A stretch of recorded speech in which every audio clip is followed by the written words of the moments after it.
Même le christianisme, on en a déjà un petit peu parlé, qui a été dévoyé. Le christianisme des évangiles, le christianisme du Christ est un antinatalisme. Saint Augustin souhaite même qu'on arrête tous de se reproduire parce que la Jérusalem céleste se remplira plus vite et que la fin du monde en sera hâtée. Donc Saint Augustin souhaite que tous deviennent comme le Christ, que tous se fassent eunuques en vue du royaume des cieux, parce que la fin du monde en sera hâtée et la Jérusalem céleste se remplira plus vite. C'est Saint Augustin qui dit ça quand même. Et puis après, qu'est-ce qu'on voit aujourd'hui? Pendant tout le Moyen Âge, ça continue à être pessimiste, le christianisme est bien entendu pessimiste, mais on voit un natalisme qui se développe de plus en plus.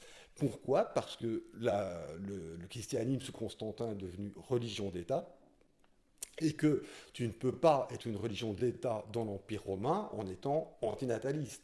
Un empire a besoin de soldats, d'artisans, d'esclaves, de travailleurs, a besoin de femmes qui reproduisent la société, donc de femmes pondeuses, disons-le carrément.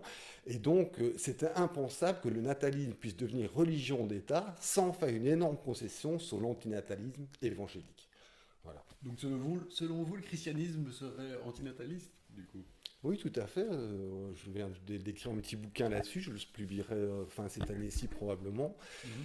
Euh, Kierkegaard s'en était rendu compte. Je veux dire, c'est vraiment pas un scoop. Moi, c'est un truc qui me choque. Comme je t'expliquais, j'ai suivi tout le parcours catholique traditionnel. Donc, j'étais à l'école primaire catholique, à l'école secondaire catholique. J'ai fait ma première communion, ma seconde communion, ma confirmation. J'ai fait le catéchisme. J'allais à la messe tous les dimanches ou tous les samedis en fonction des horaires de foot. Donc, je connais très bien ce qui se dit dans une église, ce que disent les curés dans une église. Et je me souviens particulièrement de l'épisode des Noces de Cana, qui est un des rares épisodes que les curés utilisent d'une manière nataliste, puisque le Christ est présent à des noces, à un mariage, à un banquet de mariage, et comme quoi cette simple présence du Christ, qui est un petit peu à l'écart et qui parle avec ses disciples, en fait, qui ne participe même pas très activement à cette fête, mais cette simple présence semble cautionner le mariage, donc la procréation. Alors qu'en fait, ce que nous disent les noces de Cana, c'est qu'il était là en effet, il a été invité, il est venu avec ses disciples, et puis à un moment donné, il n'y a plus de vin. Voilà. Les gens ont trop picolé trop vite, il n'y a plus de vin pour les invités, et la mère du Christ, Marie, vient près de lui en lui disant, Seigneur, il n'y a plus de vin. Et quel est l'accueil du Christ? Il faut quand même comprendre que nous sommes dans le judaïsme, le Christ est juif, nous Mhm. sommes en plein judaïsme, le Ouais. christianisme est une secte juive, mais enfin c'est du judaïsme.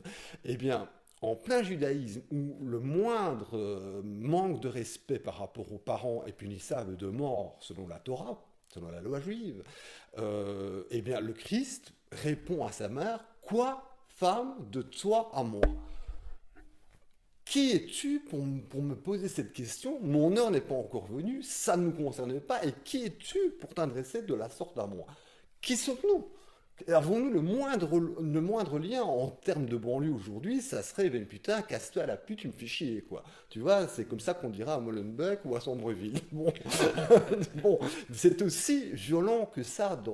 Et d'ailleurs, il y a des commentaires dans la Bible de Jérusalem, tu vois, où ils sont très embêtés parce qu'en effet, c'est une manière de répondre à sa mère qui est totalement antinomique avec les principes de respect de base du judaïsme, le respect que doit, la piété filiale, le respect que l'enfant doit à ses parents. C'est une monstruosité. Mais il n'y a pas que ça dans les évangiles. Tu as aussi un moment, quand il recrute ses apôtres, ses disciples, le Christ va vers je ne sais plus quel disciple, et lui dit, viens, suis-moi, viens prêcher la bonne parole avec moi. Et le disciple lui répond, oui Seigneur, je te suis, mais laisse-moi d'abord enterrer mon père. Et il dit, laisse les morts enterrer leurs morts, suis-moi. Et ils montèrent dans la barque, disent les évangiles, voilà. Là encore, c'est une trahison totale de la piété filiale, puisque dans le judaïsme, le respect dû aux morts est une évidence. On ne laisse pas son père comme ça, sans sépulture, sans cérémonie funèbre ou quoi que ce soit. Donc voilà encore une rupture. Il est fugard, à 12 ans, il est dans le temple de Jérusalem.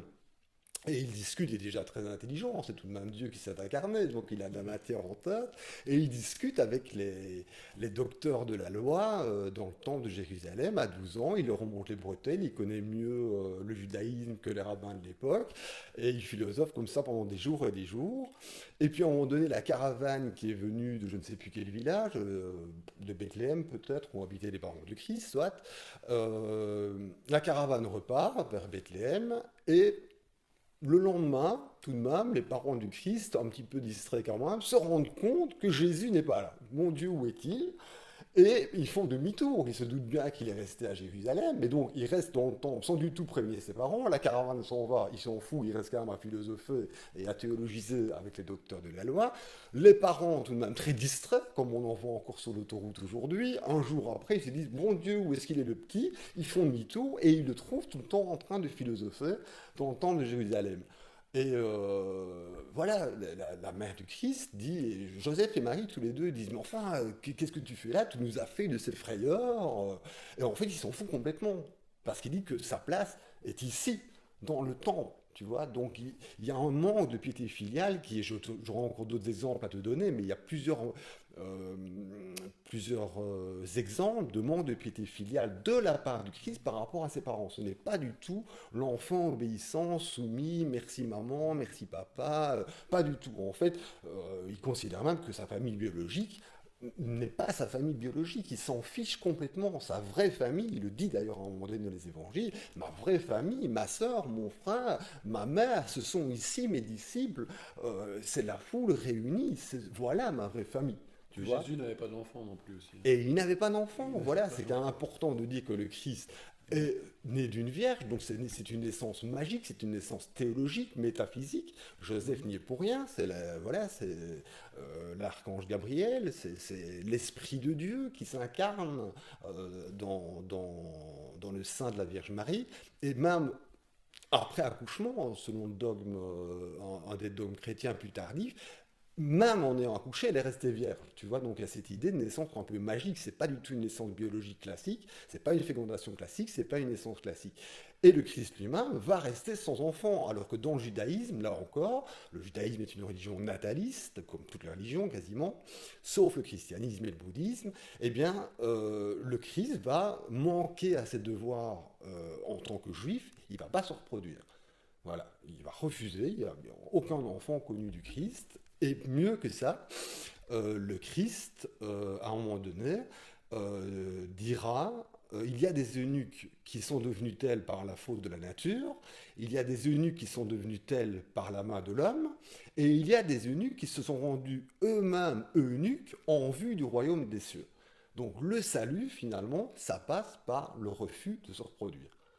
Voilà, tu vois, donc dans le christianisme des évangiles, et même encore le christianisme de Paul, où Paul dit clairement que le mieux, c'est quand même la chasteté, la virginité, et que bon, mieux vaut se marier que de brûler. C'est une concession qu'il fait, Paul. Mais Paul a très bien compris le message christique, qui est l'idée de mettre fin à l'espace, d'arrêter cette reproduction de pécheurs, puisque nous naissons tous pécheurs à cause du péché originel. On va mettre fin au péché originel, non seulement par le sacrifice du Christ, mais aussi par la volonté de cesser, je dis bien par la volonté de cesser de se reproduire. On ne reproduit plus le péché originel. Et ça, par exemple, Kierkegaard l'avait très bien compris au XIXe siècle. Il a écrit des textes là-dessus contre l'église protestante danoise de l'époque. Malheureusement, il est mort fauché en plein combat, on peut le dire. Il est mort au front, il s'est effondré en pleine rue. Il a eu toute l'église danoise, tous les politiciens, tout l'establishment danois de l'époque contre lui, puisque les pasteurs danois, bien entendu, se mariaient, fondaient une famille, continuaient à lire la messe, continuaient à prêcher un christianisme dévoyé, où les richesses sont les bienvenues, où le pouvoir est le bienvenu, enfin bon, voilà. Kierkegaard dénonce tout ça, et il dénonce particulièrement le côté nataliste des églises protestantes danoises de l'époque. Et c'est universel, parce que les orthodoxes sont eux aussi natalistes, les catholiques sont natalistes, mais Kierkegaard avait bien fait remarquer que le christianisme du Christ est totalement en antinatalisme.